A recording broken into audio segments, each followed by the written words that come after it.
Okay, so I need you to stop scrolling for a second because if you have never missed a single payment in your life, you actually might be in more danger than the guy who missed one last month. I know that sounds backwards. I know it sounds like something a scammer would say to get you to keep watching. But stay with me for a second, because this is the thing nobody explains to you about credit scores.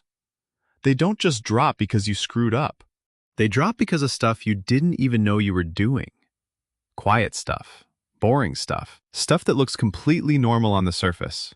And that's exactly why it's so dangerous, because you never get a warning. You just check your score one day and it's 40 points lower than you remember. And you're sitting there going, wait, I paid everything on time. What happened? That happened to me.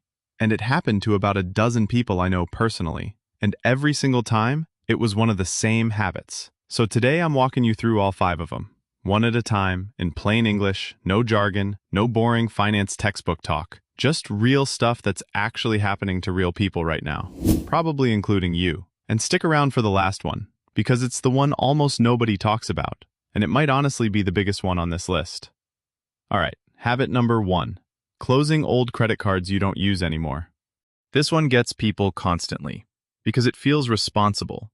You've got some old card sitting in your wallet, you haven't touched it in 2 years, maybe it's from a store you don't even shop at anymore, and you think, why am I even keeping this thing open? Let me just close it, clean up my wallet, simplify my life.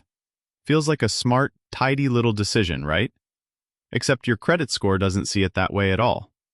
Here's what's actually happening behind the scenes. A big chunk of your score is based on something called your credit utilization, which is just a fancy way of saying how much of your available credit you're actually using.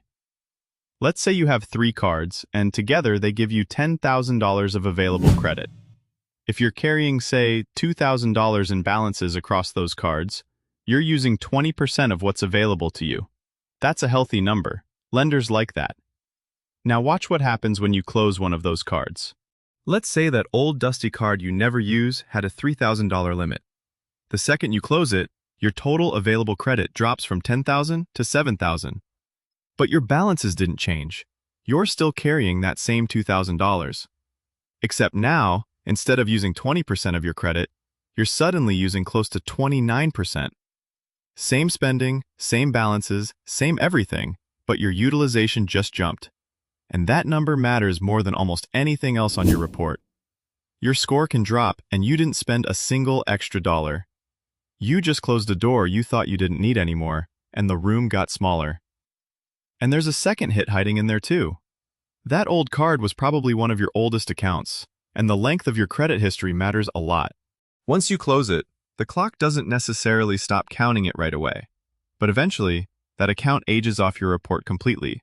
And when it does, your average account age drops, which brings your score down again.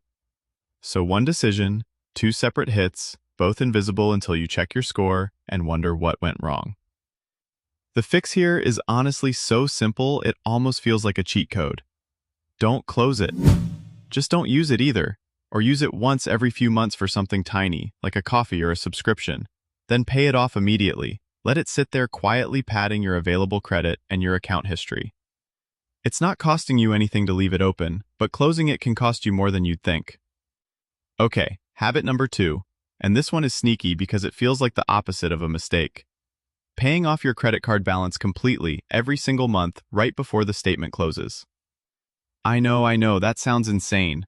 Everyone tells you, pay your balance in full, don't carry debt, don't pay interest. And that advice is still correct, by the way. I am not telling you to start carrying a balance and paying interest on purpose. Please don't do that. But here's the part nobody tells you. Your credit card company doesn't report your balance to the credit bureaus in real time. It reports it on your statement closing date, which is usually a few weeks before your actual due date. So let's say your statement closes on the 15th of the month, and your payment is due on the 10th of the next month. If you pay your entire balance off on the 15th, right when the statement closes, guess what number gets reported to the credit bureaus? 0. A big fat $0 balance. You'd think a 0 balance would look amazing, right? Perfect, responsible, no debt at all. But scoring models actually want to see a small amount of activity being reported. They want evidence that you're actively using credit, not just sitting on unused cards. When your reported balance is consistently 0 across every single card, some scoring models treat that almost the same as having no credit activity at all. and your utilization portion of the score doesn't get to show off the good behavior it's supposed to reward. It's like doing all the work for a good grade and then turning in a blank piece of paper by accident. The fix is almost embarrassingly simple once you know it. Let a small charge, something normal, groceries, gas, whatever, show up on your statement when it closes, and then pay the entire thing off before the due date, like you always should. You still pay zero interest, you still pay in full, you're not carrying debt for one single day. But now there's a small healthy number being reported instead of nothing, and that tiny difference can genuinely move your score. Habit number 3. Being an authorized user on someone else's card, or adding someone as an authorized user on yours, without really thinking through what that means long term. This one's a little different because it can actually help your score. That's why people do it in the first place. Parents add their kids as authorized users to give them a head start. Partners add each other for convenience. And in a lot of cases, that's genuinely fine. But here's where it goes sideways. Whatever happens on that account, good or bad, can show up on your report too, even though you're not the one making the decisions. If the primary cardholder starts running up a huge balance, missing payments, maxing the card out, all of that utilization and payment history can attach itself to your credit file as well, dragging your score down for behavior that isn't even yours. And it works in reverse too. If you're the one who added someone, and they start using that card in ways you didn't expect, your own credit can take a hit based on their spending habits, not yours. I've seen this happen with couples who broke up and forgot to remove each other from old cards, and 6 months later one of them is confused why their score tanked, and it turns out their ex ran up a balance on a card they forgot they were still attached to. So this one isn't about avoiding authorized user status altogether, because it can be a really useful tool. It's about actually checking in on those accounts. If you're an authorized user somewhere, keep an eye on that card's balance and payment history every so often, because it's quietly affecting you. And if a relationship, financial or otherwise, has ended, go remove yourself, or remove them, immediately. Don't let an old connection keep echoing through your credit report for years after it's actually over. Habit number 4, and this one catches people off guard almost every time. Applying for too many new accounts in a short window, even when you're doing it for smart reasons. Let's say you're shopping for a new car, or you're trying to refinance something, or you're just trying to find the best rate on a new credit card. So you apply to a few different places to compare offers. Feels responsible, right? You're just shopping around like everyone tells you to. But every single one of those applications can trigger something called a hard inquiry. And each hard inquiry can shave a few points off your score. Do that 4 or 5 times in a couple weeks for different types of credit, and you can watch your score dip noticeably, even though you didn't miss a single payment anywhere. Now, there is some nuance here, because scoring models are actually built to recognize rate shopping for something like a mortgage or an auto loan, and they'll usually treat multiple inquiries within a short window, like 14 to 45 days depending on the model, as a single inquiry, because they understand you're comparing offers for one loan, not opening 5 different loans. But that grace period doesn't really apply the same way to random unrelated credit card applications. If you apply for a store card because they offered you 20% off, and then 2 weeks later you apply for a totally different rewards card, and then a month after that you apply for financing on furniture, those are treated as separate events, each with its own little ding. And it's not just the inquiry itself. Every new account also lowers your average account age, the same way closing an old one does, just in the opposite direction. You bring in something brand new with zero history, and it drags your average down. So the fix here isn't never apply for anything ever again. That's not realistic. It's just being intentional. If you're going to shop for a loan, do all your rate shopping in a tight window so it counts as 1 inquiry instead of 5. And skip the impulse credit card applications at checkout counters, even when the discount looks tempting, because that 10% off today might cost you more in score points than it saves you in dollars.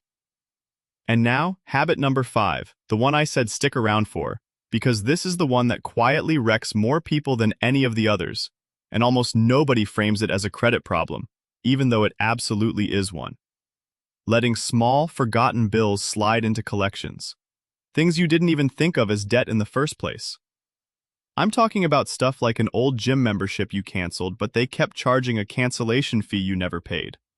A medical bill from a visit 2 years ago that got split between 3 different providers, and you only paid 2 of them because you genuinely didn't know about the third.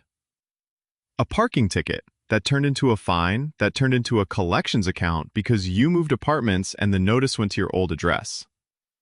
A library fine, a phone bill from a carrier you switched away from, a forgotten subscription. These things feel too small to matter. They feel like background noise, not real debt. But once an unpaid bill gets sent to collections, it can absolutely land on your credit report.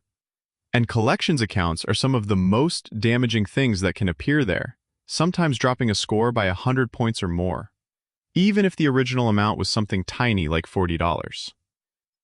And here's the cruel part. You never missed a credit card payment. You never missed a loan payment. On paper, by every measure you're tracking, you look perfect.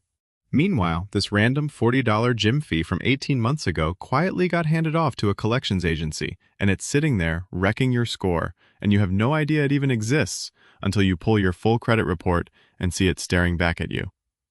This is exactly why it matters to actually check your full credit report, not just your score, every few months. Your score is just a number. Your report is the actual story behind that number, and it's the only place you'll catch these little landmines before they blow up into something bigger. If you do find one, don't panic. You can dispute errors, you can negotiate with collections agencies, sometimes you can even get things removed if they were reported incorrectly or past the point they're legally allowed to stay on there. But you can't fix what you don't know is broken. So if you take one thing away from all this, let it be this. Your credit score isn't just punishing you for the big, obvious mistakes anymore. It's quietly reacting to a dozen small decisions you're probably making without even realizing they matter. Closing a card you thought was useless. Paying off your balance a little too perfectly. Forgetting about an old authorized user account. Rate shopping the wrong way. Letting a tiny bill slip through the cracks. None of these feel like financial mistakes in the moment. They feel like nothing at all. And that's exactly why they're so dangerous. Because the damage happens in total silence. And you only find out when you go to buy a car or rent an apartment, and suddenly your rate is worse than you expected for reasons you can't explain. Go check your full report this week. Not just the score, the actual report. And see if any of these 5 things are quietly working against you right now. And if this actually helped you understand something you didn't know before, that's exactly why I make these. So stick around, because there's a lot more of this coming.